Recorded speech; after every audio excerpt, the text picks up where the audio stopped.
Sir ಕಿಟ್ಗಳಿಗೆ ಕಾರ್ಮಿಕ ಎಲ್ಲರೂ ಹೊಂಟಾವು ಕಿಟ್ಗಳು sir. ಕಾರ್ಮಿಕ ಕಿಟ್ಗಳು ಸರ್ ಕಾರ್ಮಿಕರು ತಲುಪಲ್ಲ ಸರ್, ಬೇರೆಯವ್ರು ತಲುಪಂತ ಒಂದು ಆರೋಪ ಆ ಥರ ಇದ್ರೆ ಕೂಡ ಹೀಗೆ ಚೆಕ್ ಮಾಡಿ ಹೇಳ್ಬಿಡ್ತೀವಿ. ಸರಿಗೆ ಬಿಹಾರದಿಂದ ಕೆಲವೊಂದು ಬಿಡಲಿ ಫಸ್ಟ್ ಆ ಥರ ಏನಾಗುತ್ತೆ ಇರೋದಿಲ್ಲ. ಈ ಥರ ಕಂಪ್ಲೇಂಟ್ ನನಗೆ ಎಲ್ಲೂ ಬಂದಿಲ್ಲ, ಮೊದಲನೇ ಬಾರಿ ಕಂಪ್ಲೇಂಟ್ ಹೇಳ್ತಾ ಇದ್ದೀನಿ. ಯೂಶಲಿ ಕಿಟ್ಗಳು ಕಮ್ಮಿ ಸಿಗ್ತಾವಂತ ಕಂಪ್ಲೇಂಟ್ ಇರುತ್ತೆ. ನೀವು ಕಾರ್ಮಿಕರಿಗೆ ಬಿಟ್ಟು ಬೇರೆಯವ್ರಿಗೆ ಸಿಗ್ತಾ ಇದೆ ಅಂತ ಹೇಳ್ತಾರೆ. ನಮ್ಮಲ್ಲಿ ಕಾರ್ಮಿಕ ಅಧಿಕಾರಿಗಳು ಇಲ್ಲ ಸರ್.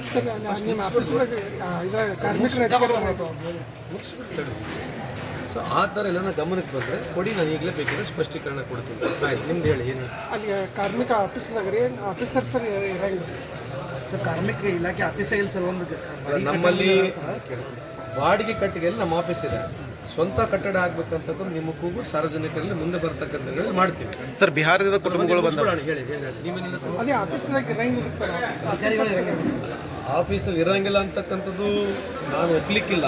ನೀವು ಓದೋಂಥ ಒಂದು ಸಂದರ್ಭದಲ್ಲಿ ಇರಲಿಕ್ಕಿಲ್ಲ. ಬಟ್ ಯಾವುದೋ ಒಂದು ಇನ್ಸ್ಪೆಕ್ಷನ್ ಹೋಗಿರ್ತಾರೆ. ಯಾಕೆ ಹೇಳ್ತೀವಿ ಅಂತಂದ್ರೆ, ನಮ್ಮಲ್ಲಿ ಮೊದಲು ಇಲಾಖೆ ನಮ್ಮದು ಭಾಳ ದೊಡ್ಡದಿದೆ. ಸುಮಾರು ನಮಗೆ ಬರ್ತಕ್ಕಂಥ ಅನ್ಆರ್ಗನೈಸ್ ಸೆಕ್ಟ್ರು, ಆರ್ಗನೈಸ್ ಸೆಕ್ಟರ್ ಸೇರಿದರೆ ಬಹುತೇಕ ಪ್ರತಿಯೊಬ್ಬರು ನಮ್ಮಲ್ಲಿ ಬರ್ತಾರೆ. ಆಮೇಲೆ ಇತ್ತೀಚೆಗೆ ಏನಾಗಿದೆ, ಅರ್ಜಿಗಳು ಜಾಸ್ತಿ ಬರ್ತಾ ಇದೆ ನಮಗೆ ಯಾವುದು ರಿಲೀಫ್ಗೆ. ಸೊ ರಿಲೀಫಿಗೆ ಅರ್ಜಿ ಬಂದಾಗ ನಾವೇನು ಮಾಡ್ತಾ ಇದ್ದೀವಿ, ಅವರಿಗೆ ಸಮರ್ಪಕವಾಗಿ ಅವ್ರ ಮನೆಗೆ ಹೋಗ್ಬೇಕು. ಅವರು ಯಾರು ಆಫೀಸ್ ಹಚ್ಕೊಂಡು ಹೋಗಿ ಕಟ್ಟಡ ಕಾರ್ಮಿಕರಿಗೆ ಕೆಲಸ ಮಾಡ್ತದನಿಲ್ಲ, ಅಥವಾ ನಾವು ಯಾವುದೇ ಒಂದು ಫಲಾನುಭವಿಗೆ ನಾವು ಕೊನೆಯದಾಗಿ ಅವನಿಗೆ ದುಡ್ಡು ಕೊಡಬೇಕಂದಾಗ ರೀಚೆಕ್ ಮಾಡಿಸ್ತಾ ಇದ್ದೀವಿ. ಆ ಸಂದರ್ಭಕ್ಕೆ ಬೇಕಾದ್ರೆ ಇರಲಿಕ್ಕಿಲ್ಲ ಅಂತ ನನ್ನ ಭಾವನೆ ಇದೆ. ಬಟ್ ಆದರೂ ನೀವು ಹೇಳಿದ್ರೆ ಚೆಕ್ ಮಾಡಿ ನೋಡ್ತೀವಿ ಸರ್. ನಿಜವಾದ ಫಲಾನುಭವಿಗಳಲ್ಲಿ ಸೌಲಭ್ಯ ದೊರೆತಾ ಇಲ್ಲ ಕಾರ್ಮಿಕರಿಗೆ. ನೀವು ಬಹಿರಂಗವಾಗಿ ಹೇಳೋದ್ರಿಂದ ನಾನು ಒಪ್ಕೊಳ್ಳಂಗಿಲ್ಲ. ಯಾಕಂತಂದರೆ ನಮ್ಮಲ್ಲಿ ಯಾರು ರಿಜಿಸ್ಟರ್ಡ್ ಇರ್ತಾರೋ ಅವ್ರಿಗೆ ಕೊಡತಕ್ಕಂಥದ್ದು ಇದು ಮೊದಲಿಂದ ಬಂದಿರತಕ್ಕಂಥ ಪದ್ಧತಿ ಇದೆ. ಈಗ ಯಾರಿಗೆ ಸಿಗ್ತಾ ಇಲ್ಲ ಅಂತ ಹೇಳಿದ್ರೆ ನಾನೇನು ಹೇಳ್ಬೋದು.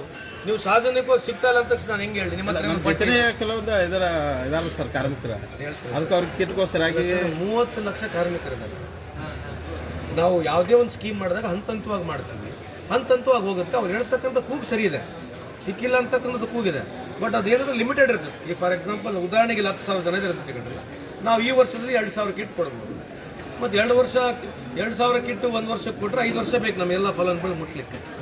ಸೊ ಹಂಗಾಗಿ ಅವ್ರಿಗೆ ಸಿಕ್ಕಿರ್ಲಿಕ್ಕಿಲ್ಲ. ಯಾರು ಹಾಕಿದ್ದಾರೆ, ನಾವೇನು ಫಿಕ್ಸ್ ಮಾಡಿರ್ತೀವಿ ಟಾರ್ಗೆಟ್, ಆ ಫಿಕ್ಸ್ ಅಚೀವ್ ಮಾಡ್ತಾ ಇದ್ದೀವಿ ಸರ್. ಬಾಲ ಕಾರ್ಮಿಕರು ಇಟ್ಟಂಗಿ ಬಟ್ಟೆಯಲ್ಲಿ ಮಕಾನಲ್ಲಿ ಕೆಲಸ ಮಾಡ್ತಾರೆ ಸರ್. ಗಾಣ್ಮನಿಗಳಲ್ಲಿ ಸರ್ ಬಿಹಾರದಿಂದ ಬಂದಂತ ಪದ್ಧತಿಯನ್ನು ತಡೆ ಕಟ್ಟಬೇಕಂದ್ರೆ ನಿಮ್ದು ಅಷ್ಟೇ ಜವಾಬ್ದಾರಿ ಇದೆ. ನೀವು ನೋಡ್ಬಿಟ್ಟು ಸುಮ್ಮನೆ ಇರಬಾರ್ದಲ್ಲ. ಈಗ ಡ್ರಿಂಕ್ಸ್ ಮಾಡಿ 3 ವರ್ಷ ಹೊಡೆದು ಸರ್. ನಾನೇನು ಬೇರೆ ಮಾತಾಡ್ತೀನಿ ಪಟ್ಟಣದಲ್ಲಿ ಹೇಳಮ್ಮ. ಅವ್ನು ಕುಡಿದ್ರೆ ನಾನು ತಡೆ ಕಟ್ಟಕ್ಕಾಗತ್ತೇನಪ್ಪ? ಅವ್ರ ತಂದೆ, ಅವ್ರ ತಾಯಿ, ಅವ್ರ ಅಣ್ಣ ತಮ್ಮಂದರು, ಸಾರ್ವಜನಿಕರು, ಇದೆಲ್ಲರ ಜವಾಬ್ದಾರಿ ಇರ್ತದೆ. ಇವರು ಬಾಲ ಕಾರ್ಮಿಕರ ಪದ್ಧತಿ ಬಗ್ಗೆ ನಾವು ನೋಡಿದಾಗ ಅದ್ರ ಬಗ್ಗೆ ನಾವು ಹೋಗಿ ಜನಕ್ಕೆ ಅವರಿಗೆ ಮಾಹಿತಿ ಕೊಡ್ತಕ್ಕಂಥದ್ದು, ಅಥವಾ ನಿಯರೆಸ್ಟ್ ಯಾರು ಪೊಲೀಸರು ಇದ್ದಾರೆ ಅಥವಾ ನಿಯರೆಸ್ಟ್ ಯಾರು ಡಿಪಾರ್ಟ್ಮೆಂಟ್ ಇದೆ, ನೀವು ಸ್ವಲ್ಪ ನಮ್ಮ ಮುಂಜಾಗ್ರತವಾಗಿ ಹೇಳಿದ್ರೆ ಖಂಡಿತವಾಗಿ ನಾವು ಕ್ರಮ ತಗೊಳ್ತೀವಿ. ಇದು ಸೋಷಿಯಲ್ ಈವಿಲ್ ಆಗಿರ್ತಕ್ಕಂಥದ್ದು. ಆ ಕುಟುಂಬಗಳು ಬಂದಿದ್ದವ್ರೀಗ ಬಿಹಾರದಿಂದ ಉತ್ತರ ಪ್ರದೇಶದಿಂದ ಅಂಥ ಕುಟುಂಬಗಳಿಗೆ ಚಿಕ್ಕ ಮಕ್ಕಳಿಗೆ ವಿದ್ಯಾಭ್ಯಾಸ ಕುಂಠಿತಾವೆ ಸರ್.